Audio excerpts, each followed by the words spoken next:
Hello everybody, book को आगे continue करते हैं। Our feelings are result of a series of thoughts. जो हमारी फीलिंग्स होती हैं वो रिजल्ट होता है जो हम सीरीज़ ऑफ थॉट्स क्रिएट करते हैं, मतलब जो हम विचार क्रिएट करते हैं उसी के बाद फीलिंग जनरेट होती है। If you want to change how we feel, we need to reflect on the quality of thoughts we are creating at the moment and change them. अगर हम चेंज करना चाहते हैं अपनी फीलिंग्स को, मतलब कि जिस तरीके का हम अभी फील कर रहे हैं उसे हम चेंज करना चाहते हैं, तो हमें देखना पड़ेगा कि हमारी क्वालिटी ऑफ थॉट्स क्या है जो हम इस समय क्रिएट कर रहे हैं, और फिर उन्हें चेंज करना होगा अगर वो ठीक नहीं है।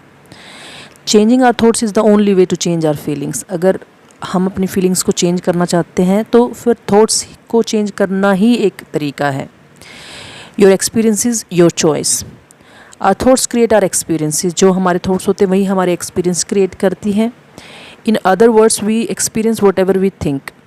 मतलब कि अगर दूसरे तरीके से कहा जाए तो हम वही एक्सपीरियंस करते हैं जो हम सोचते हैं। This means experiencing feelings like happiness, peace, calmness and cheerfulness is only one thought away. तो मतलब इसका मतलब ये हुआ कि ये जो फीलिंग्स हैं, खुशी, शांति और कामनेस और ये एकदम चेयरफुलनेस, ये सिर्फ एक विचार की दूरी पर ही है। मतलब कि एक थॉट का ही सारा खेल है। अगर हम हैप्पीनेस की फीलिंग लाना चाहते हैं तो हम एक हैप्पी थॉट क्रिएट करें। अगर हम एक कामनेस की फीलिंग अपने अंदर लाना चाहते हैं तो हम एक काम की अपनी एक थॉट क्रिएट करें। एक चेयरफुलनेस की थॉट क्रिएट करें अगर हम फील करना चाहते हैं cheerfulness. This is why we should learn to create pure, positive and nice thoughts, irrespective of the situational stimulus. इसलिए ये हमें सिखाता है कि हमें प्योर थॉट्स, पॉजिटिव थॉट्स और नाइस थॉट्स हमें क्रिएट करनी चाहिए।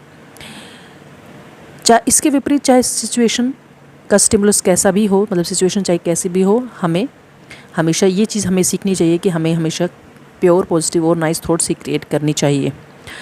Consider these example scenarios. अभी नीचे एक एग्जाम्पल दिया गया है, एक सिनारियो दिया गया है। क्या है? पहला सिनारियो है, suppose your colleague and you are headed together for an important business meeting but get stranded in traffic and route. एक सीन दिया है राइटर ने हमें कि आप सपोज़ करें कि आप और आपका कलीग किसी इम्पोर्टेंट बिजनेस मीटिंग में जा रहे हैं साथ में, और आप ट्रैफिक में फंस जाते हैं। Let us look at few thoughts that could arise in such A situation. अभी हम देखते हैं कि कुछ क्या थॉट्स उस समय हमारी क्रिएट होंगी। Your colleague says I am afraid we might get late. आपका कलीग कहता है कि मुझे डर है कि हम कहीं लेट ना हो जाएं। If the client reaches before us it will be embarrassing. वो कहता है कि अगर क्लाइंट हमसे पहले पहुंच गया तो ये तो काफ़ी एम्बैरेसिंग मोमेंट हो जाएगी कि हम लेट हैं और वो पहले आ गया। Besides our boss will certainly hold it against us. और हम आज लेट पहुँचे तो हमारा बॉस इस चीज़ को याद रखेगा कि ये पंक्चुअल नहीं है।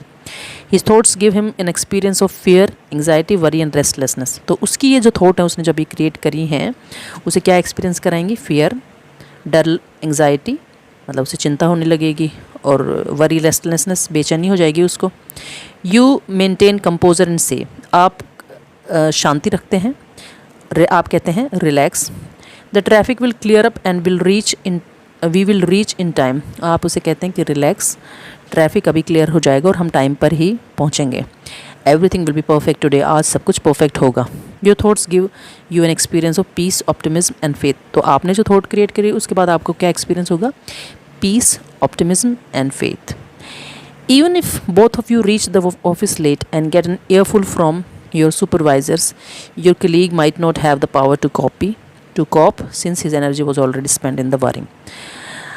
अगर अब आप लेट भी पहुंचते हैं, मान लीजिए आप लेट ही पहुंचे ऑफिस में और आपको अपने सुपरवाइज़र से या बॉस से डांट भी पड़ी, तो क्या होगा कि जो आपका कलीग है जो पहले से एंग्शियस था, रेस्टलेसनेस में था, क्योंकि उसने क्या थॉट क्रिएट करी थी कि ये ना हो जाए, ये ना हो जाए, तो उसके पास कोई पावर नहीं रहेगी उस समय उसको बर्दाश्त करने की, क्योंकि उसकी और एनर्जी पहले से ही चिंता में ख़त्म हो गई थी।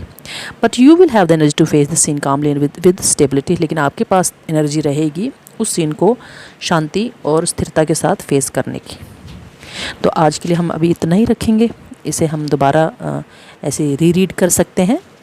तो थैंक यू सो मच।